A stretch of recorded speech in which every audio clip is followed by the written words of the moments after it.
آپ کی حفاظت کے لیے کہہ رہا ہوں، آپ میری بات کا یقین کریں، وہ لوگ آپ کو قتل کرنے کے لیے بستی سے باہر کھڑے ہوئے ہیں اور وہ لوگ زکوٰۃ دینے سے انکار کر رہے ہیں۔ یہ جھوٹی خبر اس منافق نے ان صحابی کو بتائی جو زکوٰۃ دینے جا رہے تھے۔ اب یہ خبر آتا ہے، ظاہر بات ہے، ایک آدمی اتنے یقین سے خبر دے رہا ہے اور ہمارا خیر خواہ بن کر بات کر رہا ہے۔ یہ آگرہ سے واپس آ گئے، آگے عرض کیا رسول اکرم صلی اللہ علیہ وسلم سے کہ یا رسول اللہ میں گیا تھا لیکن راستے میں خبر ملی ہے، یہ جو میں بتانا چاہتا تھا کہ اڑتی اڑاتی خبریں لوگ سن لیتے ہیں کہ یہ راستے میں خبر ملی ہے کہ وہ لوگ مجھے قتل کرنا چاہتے ہیں اور زکوٰۃ دینے سے انکار کر رہے ہیں۔ آپ نے صحابہ کو جمع کیا، مشورہ کیا کہ بھائی بتاؤ کیا کریں۔ مشورے میں سے ہوا کہ رات کو ایک فوجی دستہ بھیجا جائے اس قبیلے پر اور پورے قبیلے کو قتل کر دیا جائے۔ سوچیا، پورے قبیلے کو قتل کر دیا جائے۔ اس پر مشورہ ہو گیا، فیصلہ ہو گیا۔ آپ صلی اللہ علیہ وسلم نے ایک فوجی دستہ روانہ کیا، ادھر وہ انتظار کر رہے کہ اب تک آپ صلی اللہ علیہ وسلم کی طرف سے آدمی کیوں نہیں آیا، کیا بات ہو گئی۔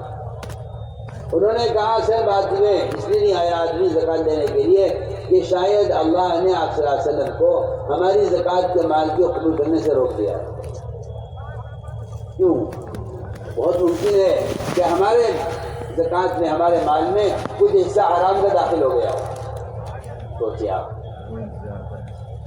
زکوٰۃ دینے کے لیے آدمی نہیں آیا، انہیں اس بات کا خطرہ ہو گیا کہ شاید ہمارے مال میں کچھ مال حرام کا شامل ہو گیا، اس لیے اللہ نے اپنے نبی کو روک دیا کہ ان کی زکوٰۃ مت لینا، ان کا مال حلال نہیں۔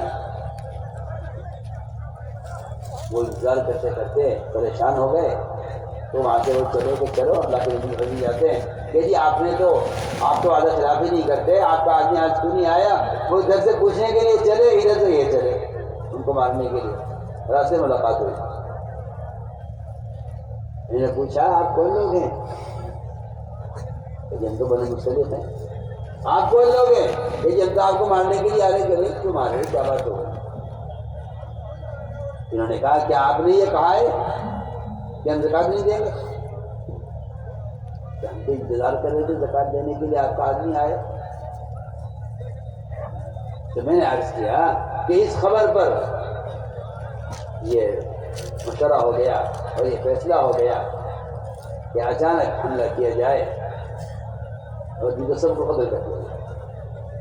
اس پر اللہ نے آیت نازل کر دی، اے ایمان والو، اگر تمہارے پاس کوئی فاسق کوئی جھوٹی خبر لے کر آئے تو تم اس پر عمل مت کر لینا، اس بات کی تحقیق کر لینا، ایسا نہ ہو کہ تم سے کوئی ایسی غلطی ہو جائے کہ وہ سوائے حضرت نظامت کے کچھ نہ ہو۔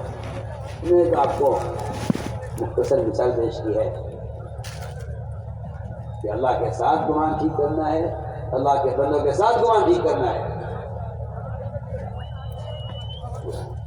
اور اگلی بات یہ ہے کہ جب کوئی خبر آئے تمہارے پاس اور کوئی فاسق خبر لے کر آئے تو تمہیں چاہیے کہ تم اس کی تحقیق کر لینا اور مومن کے بارے میں کبھی غلط خبر پر کبھی یقین نہ کرنا۔ یہ ساری بات میں نے یہ سمجھانے کے لیے عرض کی ہے کہ دنیا میں جتنا فساد ہے، باپ بیٹے میں، میاں بیوی میں، بھائی بھائی میں، پڑوسی میں، یہ سارا فساد سب سے پہلے اس بدگمانی کا ہے۔ اس لیے فرمایا کہ اللہ تعالیٰ کی جو غیبی مددیں ہیں اور جو غیبی نصرتیں ہیں، وہ غیبی مددیں نصرتیں وہ اصل میں آپس کی اجتماعیت کے ساتھ ہیں، اور جہاں بدگمانیاں ہوتی ہیں وہاں اجتماعیت نہیں ہوتی، جہاں بدگمانیاں ہوتی ہیں وہاں اجتماعیت نہیں ہوتی۔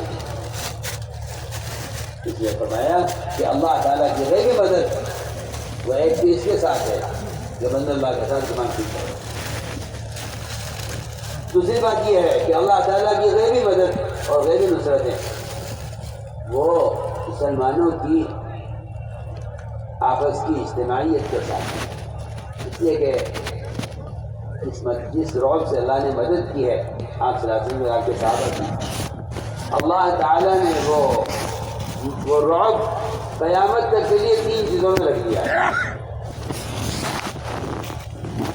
3 چیزوں میں اللہ نے وہ رعب رکھ دیا ہے، اس رعب سے اللہ نے محمد صلی اللہ علیہ وسلم کی مدد کی۔ سب سے پہلی بات بات کر رہا ہوں، اللہ تعالیٰ کی غیبی مددیں اور وہ رعب جس اللہ نے اپنے نبی کی مدد کی ہے، وہ رعب رکھا گیا ہے سب سے پہلے دعوت الی اللہ کی اس فریضے میں۔ بہت ضروری بات ہے، اللہ نے جس رعب سے محمد صلی اللہ علیہ وسلم کی مدد کی ہے، وہ رعب اللہ تعالیٰ نے رکھ دیا ہے اس دعوت کے فریضے میں۔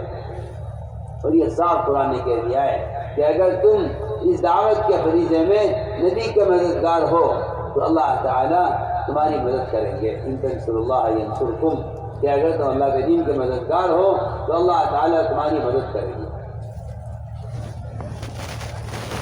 3 اسباب نصرت ہیں،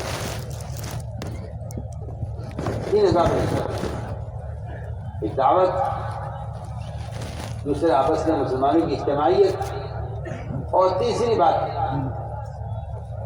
مسلمانوں کا اتباع سنت پر جمع ہونا۔ اللہ تعالیٰ نے اس رعب سے مدد کی ہے محمد صلی اللہ علیہ وسلم کی، وہ رعب قیامت تک کے لیے اتباع سنت میں، آپس کی اجتماعیت میں اور اس دعوت کے فریضے میں رکھا گیا۔ یہ پہلی بات ہے کہ اللہ تعالیٰ نے اس امت کی جو مدد کی ہے غیبی مدد، وہ غیبی مدد کی اللہ تعالیٰ نے اس دعوت کے دین کی نصرت پر۔ دعوت اللہ اس فریضے کی وجہ سے، اس دعوت کے فریضے کی وجہ سے اللہ تعالیٰ رعب کے ذریعے مدد فرماتے ہیں۔ میرا دل چاہتا ہے کہ واقعات غور کر کیے جائیں، جس سے معلوم ہو کہ سب سے زیادہ اللہ کی غیبی مددیں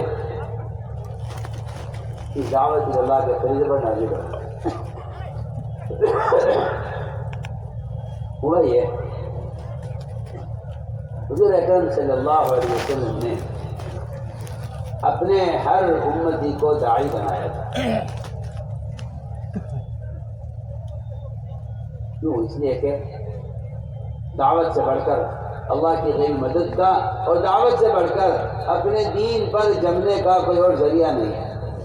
کیوں اللہ نے دونوں باتیں فرمائی ہیں قرآن میں، ان تنصروا اللہ ینصرکم ویثبت اقدامکم۔ ایک تو اللہ تمہاری مدد کریں گے، اور دوسری بات یہ ہے کہ اللہ تعالیٰ تمہارے قدموں کو دین پر جما دیں گے۔ حضور اکرم صلی اللہ علیہ وسلم نے اپنے صحابہ کو، اپنے ہر صحابی کو، آپ صلی اللہ علیہ وسلم نے اپنے ہر صحابی کو